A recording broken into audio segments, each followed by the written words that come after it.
Hello, my dear friends. Welcome back to Mrs. English Channel. I'm really glad you're here with me today. Truly. Let's slow down together. Nothing is urgent. Nothing is chasing us. English can wait and feelings always need time. Take a slow breath in, hold it gently and let it out. Good. This is a calm place, a safe place, a place where English is allowed to sound human. Today we are staying with emotional conversations. The kind of conversations that happen when your heart is involved, not the English of tests, not the English of rules, but the English of real life, because when emotions arrive, English often becomes quiet, and that silence can feel heavy. Let me tell you about someone named Daniel. Daniel uses English every day at work, in messages, in meetings. People say his English is good, very good. But when Daniel feels something deeply, his English becomes small. One morning, Daniel woke up tired, not the kind of tired that sleep can fix, the kind of tired that lives inside your chest. He went to work anyway. He smiled, he answered emails, and then someone asked him a simple question. Are you okay? The question was kind, the voice was soft, but Daniel froze. He wanted to answer honestly. He wanted to say, I'm not okay, but the words felt heavy. So he smiled. I'm fine, he said. The conversation moved on, but something stayed behind. Later that day, Daniel felt empty, not angry, not dramatic, just unseen. That evening, Daniel sat alone at home. The room was quiet, the lights were low. He thought about that question again. Are you okay? He realized something important. English taught him how to explain ideas, but no one taught him how to explain feelings. So Daniel tried something new. He didn't practice long sentences. He didn't search for big words. He practiced simple ones. I'm tired. I feel stressed. I'm not okay today. He said them slowly. He listened. They felt honest. They felt safe. The next day someone asked again, are you okay?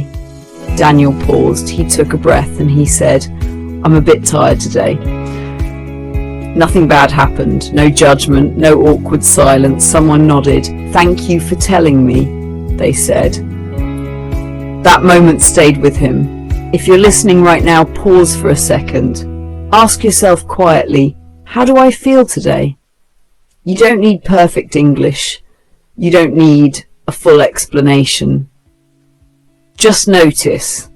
Emotional conversations don't need strong English. They need honest English. Now let me tell you about Lily.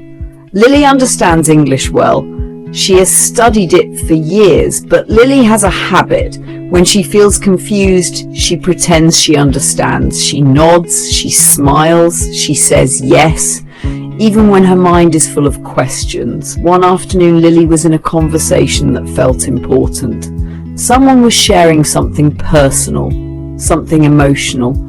The words came quickly, too quickly. Lily understood some parts, but not all. Inside, she felt pressure.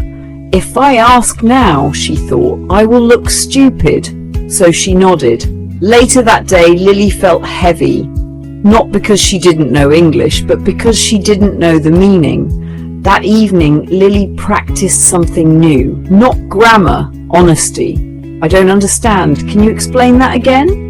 She said it slowly. She listened. It didn't sound rude. It didn't sound weak. It sounded human. The next time Lily felt confused, she tried it. I don't understand how you feel. Can you explain more? The conversation slowed down. The other person softened. Of course, they said. Lily learned something important. Emotional conversations need permission. Permission to slow down. Permission to ask. Now let me tell you about Michael. Michael is kind. Michael is helpful. Michael says yes to everything, even when he is tired, even when he is overwhelmed. One day, Michael felt exhausted. Someone asked him to take on more work. His heart started beating fast. He wanted to say no, but the word felt heavy. So Michael practiced one sentence. "I can't do this right now." That's all.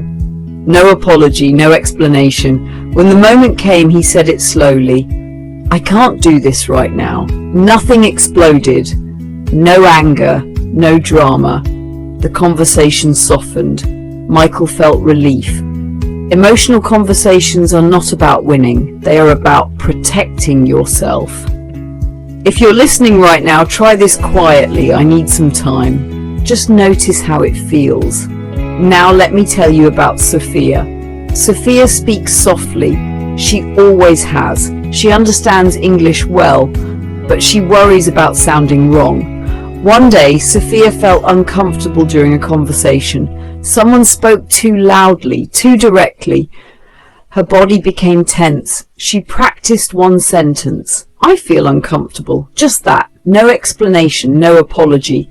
The next time she said it, the room changed. The conversation slowed. Someone listened. Sophia realized something important. Clarity is kindness. Now let's talk about asking for help.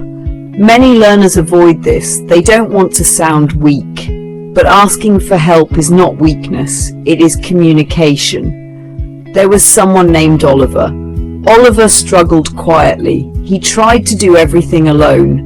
One day, he practiced one sentence. "I need help with this."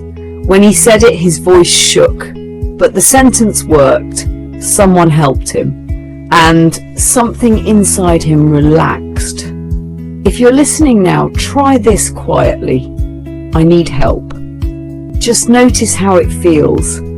Emotional conversations are also about listening.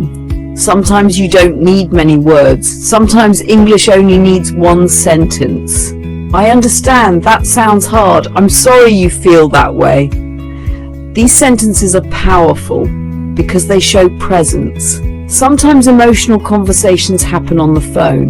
Those moments are hard. You can't see the other person's face. You can't read their body language. In those moments, slower English helps. "I need a moment. Can we talk later?" "I'm not ready to talk right now." These sentences give you space, and space is kindness. Now the story comes back to you. You are here. You stayed. That tells me something important. You care about connection, not perfection, and that matters. If this calm, emotional style of English helps you, please like this lesson. It helps this channel reach people who need a safe place to learn.